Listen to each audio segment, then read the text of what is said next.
The feud between Morton Salt Bahamas and the union representing workers there continues. The company is now threatening to lock down the Inagua plant if an agreement isn't signed soon. Our Jiminy Swain has the latest. Morton Salt Bahamas firing back at the union representing some 100 workers at its Inagua plant with a threat of a lockout if a favorable industrial agreement is not concluded. President of the Bahamas Industrial Manufacturers and Allied Workers Union, Jennifer Brown, disclosed to the media a letter from Morton Salt's executive Christopher Geddes on Tuesday outlining reasons for a proposed lockout, stating the consistent non-cooperative behavior by the union that does not represent a commitment on its part to negotiate in good faith. The company said conversely, at all times in good faith and at great expense, it made appropriate arrangements to coordinate travel and accommodation of its representatives to attend the resumption of contract negotiations as agreed. This is what Union President Jennifer Brown told us via telephone on Wednesday.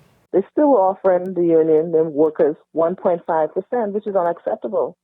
That is the position we left the table with.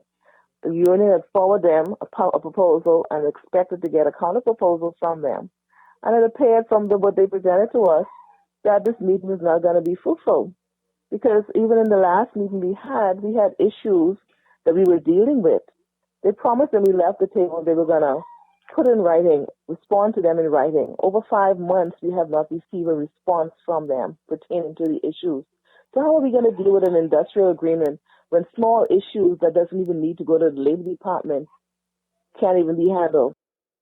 The company said its counter-proposal emailed June 13th is its best and final offer, and it says it's not in a position to make further offers. The union president said this to Morton's final offer. We started off with 8%. We worked our way down. The last proposal we gave them was 4%. They started with 1%. They're now at 1.5%. This is a year now, 1.5%, 1.5%, and in the third year, 1.75%. That's ridiculous. And the last time we checked inflation rate, it was 3.4%. Now, while Geddes pointed out that the union has a strike certificate, the company accused the union of industrial action activities that included an operating deficit in all harvest levels. Morton also claimed it was operating at its lowest load rates, causing significant cost and placing the company at a risk of missing a contract for a de-icing salt due to delays this year. A response is invited in 15 days to arrive at, quote, a happy medium between the parties. Morton said failure to do so would force the company to proceed with its intended lockout. Now, ZNS News also reached out to the Minister of Labor, Senator the Honorable Dion Fowkes, for comment, but we were told he is on leave. Minister Michael Pintard, who is holding brief, declined comment, as did other labor officials.